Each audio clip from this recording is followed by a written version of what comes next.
Good morning, metalheads of the internet, and welcome to a new episode of the Metal Meltdown. And today, we're talking about some of the best hard rock, heavy metal, hardcore, and extreme music of 2020 so far. But first, why don't y'all give yourselves a round of applause, because 2020 has been absolutely batshit insane. I mean, between coronavirus, murder hornets, international protests, a new strain of swine flu, the US being this close to a fucking war with Iran, and fucking cats.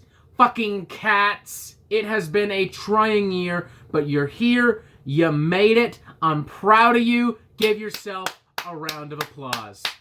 But hey, at least heavy music has prospered in 2020, so much so that it was actually difficult for me to pick just 5 albums to talk about like I normally do, and ended up bumping the list up to 7 albums. Couple things to note: because there are 7 albums I will be talking about, there will be no honorable mentions, and as usual, despite the expanded list, this is still not a ranked list. I am simply going to talk about all of these albums in order of release, and I will simply tell you when my current number 1 of these picks is listed. After that, I will respond to some of your comments from a few posts found on the community page of my channel, in which we talked openly about what we felt were the best albums of 2020. And then I think I'll get myself a Jack and Coke, because unfortunately 2020 is not over just yet.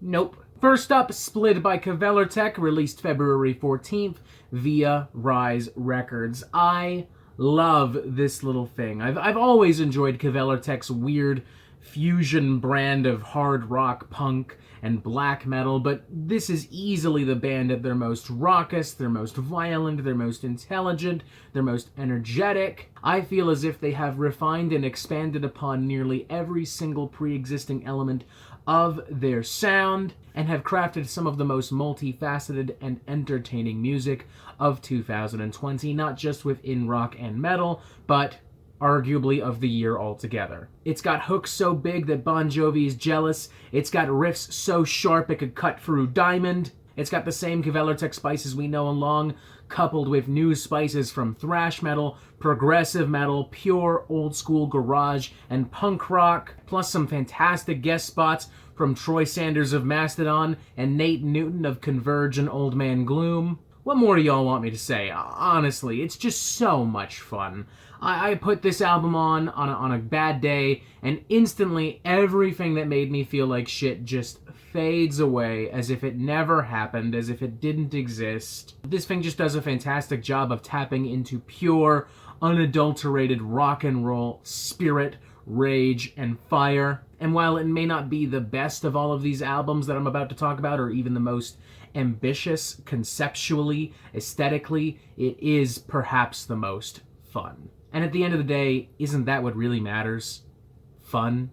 I think so, at least. Next up, Fluid Existential Inversions, released February 28th via Metal Blade Records. Intronaut has always been a fascinating band for me. Their fusion of modern prog metal with jazz technique, sludge, and post-metal aesthetic has been captivating, immersive, incredibly ambitious, incredibly dynamic and explosive. But even with that in mind, I was not prepared for the sheer insanity and ambition of Fluid Existential Inversions. I was not prepared for the worlds that this album would transport me to, sonically and emotionally. And to some extent, I'm still kind of not. This album still knocks me back quite a bit. I actually find that with every listen, I'm finding something new to pull away from the album's theme, from the music, from the scope, from the production value. You know, sometimes prog metal albums are very immediate. They hit you over the head with some weird, transient shit, and then they fuck off. Not Intronaut. This has stuck with me a lot. I think about this album a lot. I remember talking to Sasha Dunable at the beginning of March, and we were talking about records from Neurosis and Goreguts and Yes, and how some of these albums are inherently very convoluted and very complicated and difficult for us to sink our teeth into, and that is why they hold up so well years later. That's why they're still so beloved. And I don't want to jinx anything, especially considering this is still, relatively speaking, a new album in the grand landscape of music.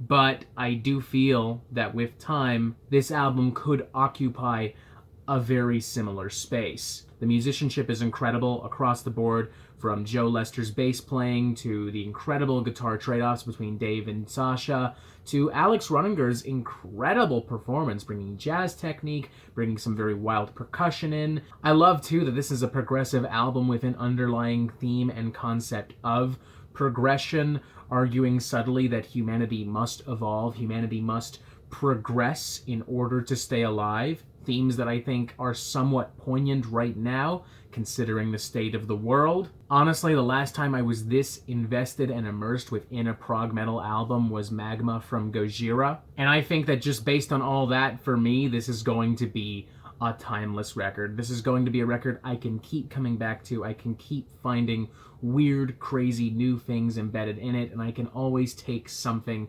powerful out of it, something meaningful, something substantial, something exciting. It's incredible.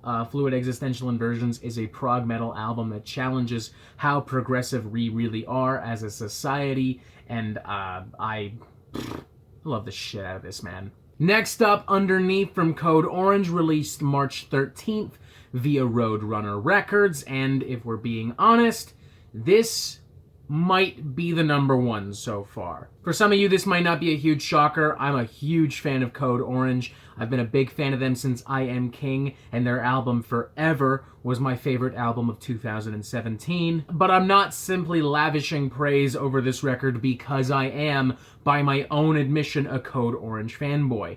I am lavishing praise over this album because I do think this is one of the most impressive and ambitious records released in heavy music in a very, very, very long time. This album, for one, from a presentation and production standpoint, is just absolutely horrifying. It sounds huge, it's got a dystopian, sci-fi, cyberpunk feel and aesthetic to it. Its lyrics are about suffering and loneliness and pain and being bitter. It combines the most visceral and jarring aspects from metalcore, industrial music, and alternative music into an almost schizophrenic fusion, one that consistently keeps you on the edge of your seat. It's immersive, it's suspenseful, it's mysterious. It almost has the production value of like a big budget blockbuster thriller or horror film. And most importantly, it shows Code Orange at their most powerful. Whenever I put this on, it still freaks me out.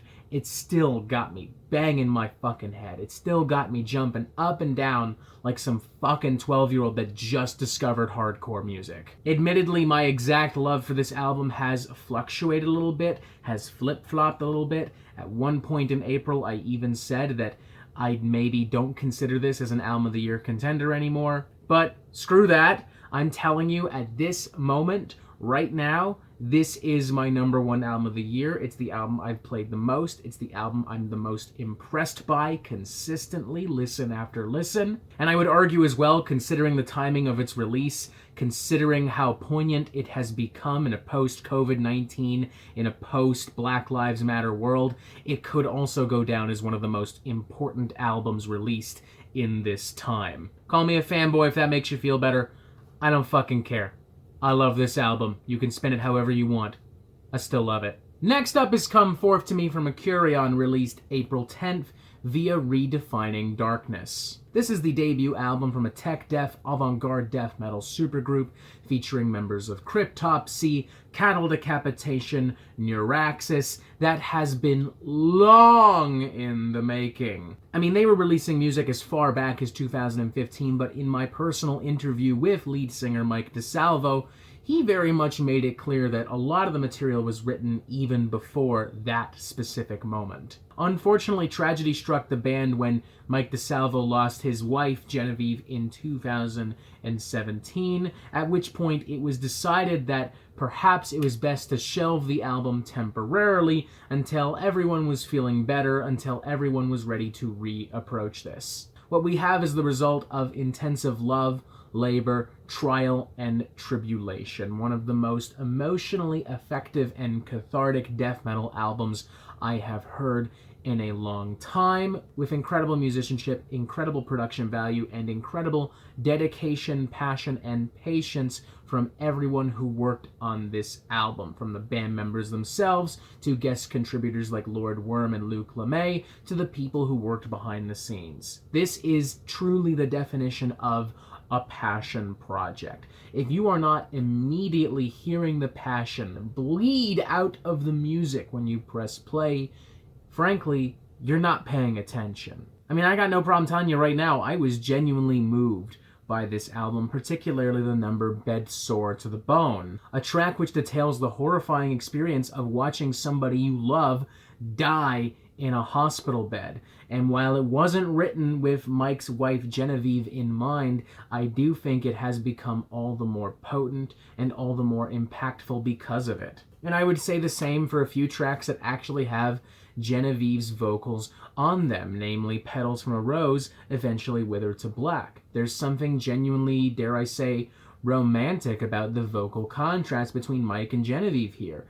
It's so powerful, it's so tender, it's so beautiful. And even despite how inherently, even objectively emotional so much of this record is, Acurion don't forget that they are still very much a death metal band, and they do need to put out some death metal. I mean, you've got Leave Them Scars, which is basically just like a who's who of Canadian death metal royalty backing up Mike as if they're literally reaching out a hand to a brother in these difficult times. And then there's Year of the Long Pig, which is just like a super satirical, dark, edgy banger. I love it.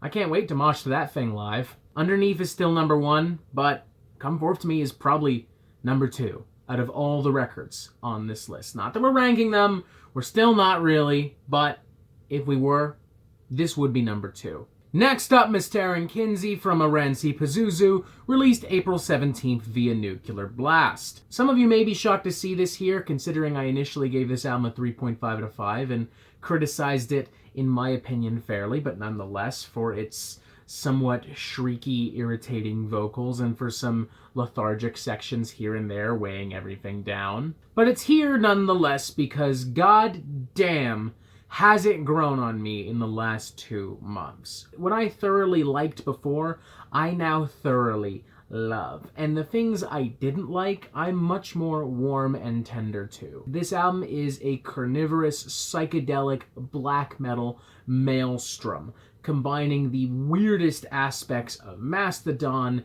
Enslaved, Burzum, Mortius, into an absolutely fiendish, unpredictable fusion. One that intentionally fucks with your patience, your stamina, and your mental durability, as it continues to get weirder, stranger, louder, and more gruesome as it goes on, as if a monster is literally growing out of the album and rampaging across a city. I still think some of my criticisms hold true, particularly in regards to those vocals. Those goblin sneers they're still not 100% my favorite thing on this record, but they're not quite 0. I've come to appreciate a little bit more what they are adding conceptually, contextually to the mix. And more importantly, even if I just flat out hated them, the rest of the music is so incredible that it would be outright ignorant of me to ignore this album. I'm willing to bet a lot of you have already checked out this album. This is consistently a favorite for a lot of people so far in 2020, but if by some wild chance you haven't, now's the time. Next up, Enos and Infernio from Xibalba, released May 29th via Southern Lord. Of all the albums on this list, this is easily the most simplistic. It lacks the grander ambitions of records from Code Orange and RNC Pazuzu, and the multifaceted progressive layers of records from Intronaut and Acurion, but that doesn't necessarily matter to Xibalba.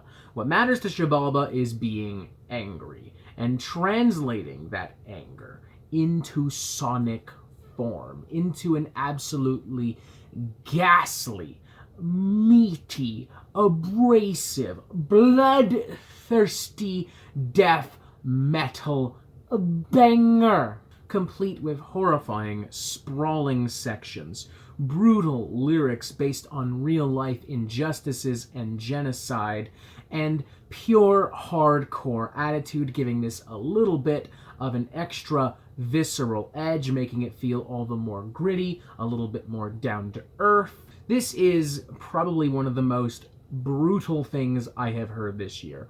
Brutal is not a word I like to whip out very often because I feel like people use it as a scapegoat. People are like, oh, this record is good because it's brutal. But to me, brutal just means brutal. You know what I mean? Like, for instance, Infant Annihilator is inherently a brutal band, but I just don't think they're very interesting. But this is interesting. And it is brutal. It's not brutal because it's interesting. It's not interesting because it's brutal. It's both. It is malicious. It is powerful. It is horrifying. It is the sound of justifiable rage. It's systemic oppression. It's systemic racism. It is the sound of death metal revolution itself. And on top of all this, it's also the band's most refined record. In the past, it was easy for the band to get distracted with some doom metal influences and to drag out these albums into long, bloated affairs.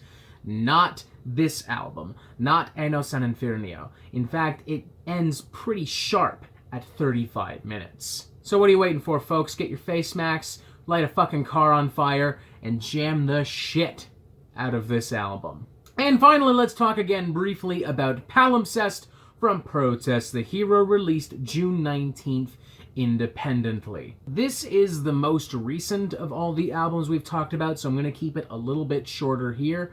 I will simply reiterate that this is Protest the Hero at their most ambitious, at their most explosive, at their most unapologetic. Their wild, frantic, unpredictable fusion of post-hardcore, melodic metalcore, thrash, and prog metal is every bit as exciting now as it was in the late 2000s. It has been emboldened by orchestration working alongside the band, rather than simply providing flourishes of additional atmosphere and drama in the way that most symphonic metal bands do, frankly. And emboldened further with stories that pull from real-world American and Canadian history, challenging the notion of patriotism, challenging capitalism, challenging the promise of independence and the American dream. Tackling the myths of these stories, the consequences of these stories, the harsh realities that vulnerable people, that people of color, LGBTQ+ individuals face within America when they arrive to America, doing it with honesty, doing it with transparency, and doing it with unabashed rage. Like, Protest the Hero does not care if this is too political for you. They made the record they wanted to make, tackling the issues they wanted to tackle. It happens to arrive in an era that is politically very challenging and, dare I say, revolutionary, and Protest the Hero is taking advantage of that as well. And if you don't like it, you can just fuck off, I guess. I don't know, man. I love this record. I've listened to it a lot since it came out on June 19th. I've loved researching the stories. I've loved really getting into the nitty-gritty of everything Protest the Hero has talked about on here. And on a more objective level, I've just enjoyed Protest the Hero doing what they do best. Being loud, being crazy, and being so goddamn entertaining. So, you heard about my favorite albums of 2020 so far. Now it's time for me to hear about your favorite albums of 2020 so far. All of these comments are taken from community posts here on the channel. I will provide links to them if you want them. I don't know why, but whatever. Let's start with Chris Howard. I think Convent would be in the conversation for best of the year so far. Tombs, The Black Dahlia Murder, Wolfheart, Forgotten Tombs. There's been a good amount of great listens so far this year. I can't say I'm that familiar with Wolfheart. I can't really say I'm that familiar with Forgotten Tombs, to be honest, either. But the latter, I have a bit of an excuse. I'm just not really a fan of that particular strain of black metal. And Covenant was pretty cool, too. That was really cool. I like that a lot. I don't think I talked about that album on here. At least not an official review. Maybe an Albums I Missed video? I don't know. It's a good record. Check it out. Apologies if I mispronounce this. I'm an ignorant white dude, so, you know. But Guilherme Juquênzio says The True Werewolf, Devil Crisis, Temple of Void, The World That Was, Cavern, Omphalos, Cenotaph, Monte Vereda, Snorlax 2, Lady Beast, The Vulture's Amulet, and Warbringer, Weapons of Tomorrow. Some good records there as well. I really like that Temple of Void record. I really like that Warbringer. Wasn't huge on the Cenotaph, to be honest, but hey, I'm probably in the minority because a lot of other people like it, so c'est la vie. I'm a fucking nerd, so I thought Snorlax was actually like the Pokemon Snorlax at first. But, you know, now that I remember that it is an actual band, I remember that that was an album that I did enjoy. Can't say I'm familiar with the True Werewolf Devil Crisis, but that is the coolest fucking name I've ever heard for a band and for an album, so I will be keeping an eye out for that. That just sounds objectively really cool. Zubatticus says, Cavalier Tech Splid, Loathe, I let it in and it took everything, Polaris, the death of me, Cavane, the funeral pyre, Brothers of Metal, Embless Saga, Black Curse, Endless Wound, Wake, Devouring Ruin, Eternum, Al-Qassam, Havoc, V, and Drown, Sabacus. A couple records I'm not familiar with this here, notably Drown and Eternum, but Havoc was cool, Black Curse was cool, Cavalier Tech, hell yeah, that was on my list, dude! We're gonna agree to disagree on Brothers of Metal, though. I mean, that was such a over-the-top, over-dramatic fucking record. I could not handle it. It was too cheesy for me. But hey, I'm not big on this kind of overblown symphonic power metal shit anyway, so what the fuck do I know? Solid list regardless, I would say, Zubatticus. Solid list indeed. Metal Attack says Warbringer and Testament.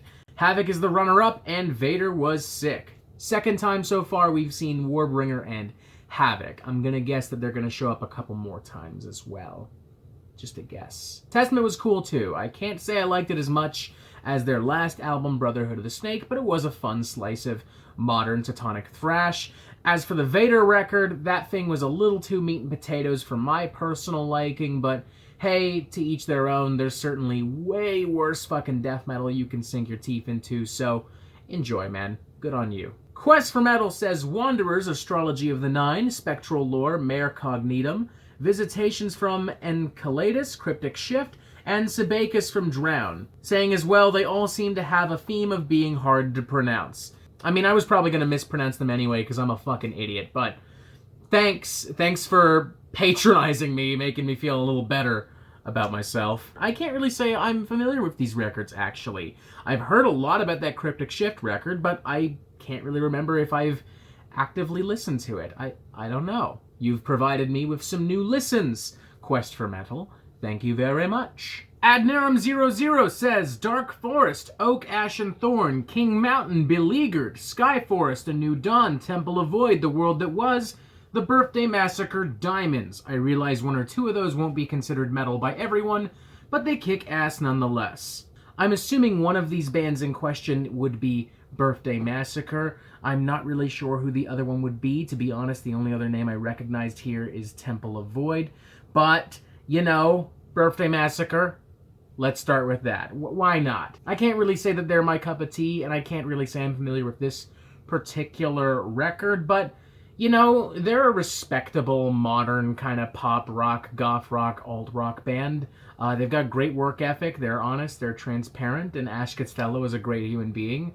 I got nothing against them. Who knows, maybe you listing their name alongside Temple of Void will encourage me to check this particular album out, as I was a big fan of The World That Was. I thought it was a really intelligent, multifaceted doom sludge record. The other ones I guess I'll have to get back to you on. I can't really say I'm familiar with these, or at least not immediately. I think I've heard people talk about Dark Forest. I think Quest for Metal even recently said in a comment on one of my other videos that Dark Forest might have put out one of the best black metal releases of the year. I don't know. Don't quote me, quote him. I'm just repeating. I truthfully don't know. Matthew MacDonald says, Caligula's Horse, Rise Radiant, Haken, Virus, Code Orange, Underneath, Run the Jewels, RTJ4, Not Metal, Still Awesome. Hell yeah, still awesome. Hell fucking yeah. That's probably my favorite hip-hop record of the year, right next to Alfredo from Freddie Gibbs. And of course, Underneath as well, Booyah. Another win for Robert, that was on my list as well. Caligula's Horse, Rise Radiant. I remember Jay Moore's The Review Guy saying this is one of his favorite albums of the year. I can't say I share that same love and appreciation for that record, but I have thoroughly enjoyed it nonetheless.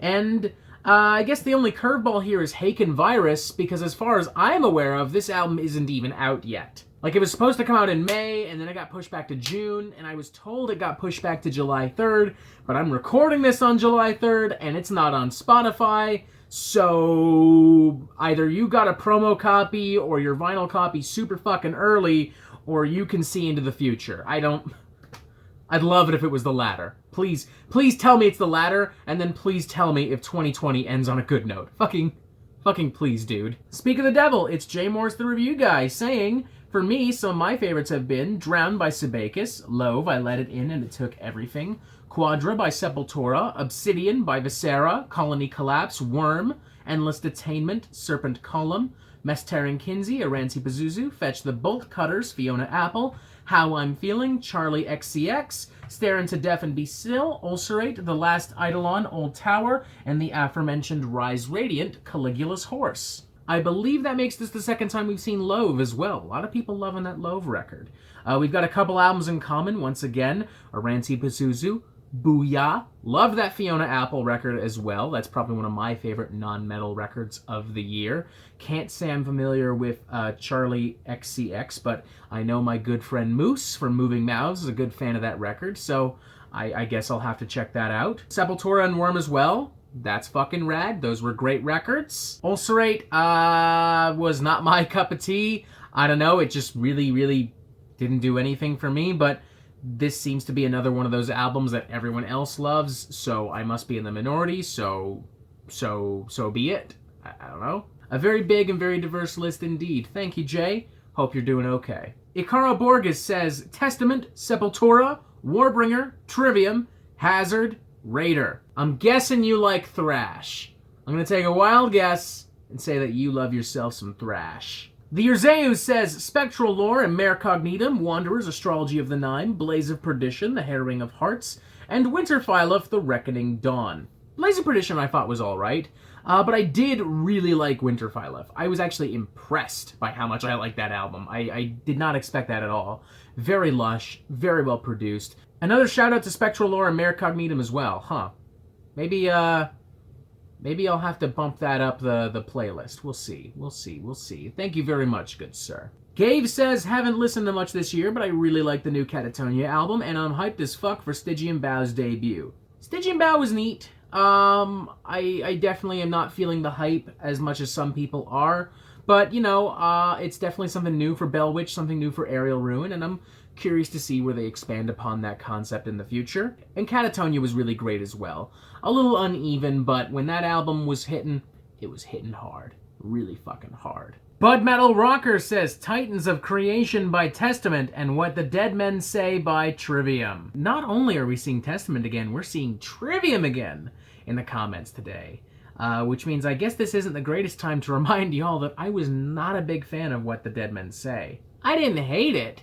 I just thought it was really kind of all over the place. I think that Matt Heafy gets so excited about writing metal that he tends to just kind of throw everything into it and doesn't really think about how it's all going to mesh together. There's obviously great technique and production value within those records, but it's still just too jumbled and too inconsistent for my personal liking. Although I think that record is nonetheless interesting because it ended up starting a debate here on the Metal Meltdown as to whether or not music is subjective, as to whether or not there is a point where one's opinion on an album doesn't matter, that an album can be just objectively good and there's no arguing whatsoever. It was genuinely fascinating. I'm not sure if those comments are still up, because I think that particular user got really pissy and deleted his shit, but it was very fascinating nonetheless. Very rarely do you have people going, oh no, this is just objectively good and there's no arguing. End of story. Sharath Shanks says, not in any order of preference, Acurion Come Forth to Me, Black Curse, Endless Wound,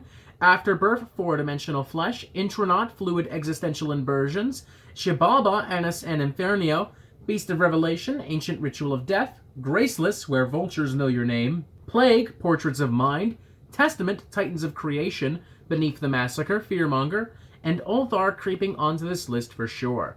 Hey, I don't blame you, that Ulthar record was fucking rad. Just a really gross, smart, weird blast of pure, weird, gross fucking death metal. Like that album a lot. And we got a lot of other albums in common here. Curion, Intronaut, Shibaba.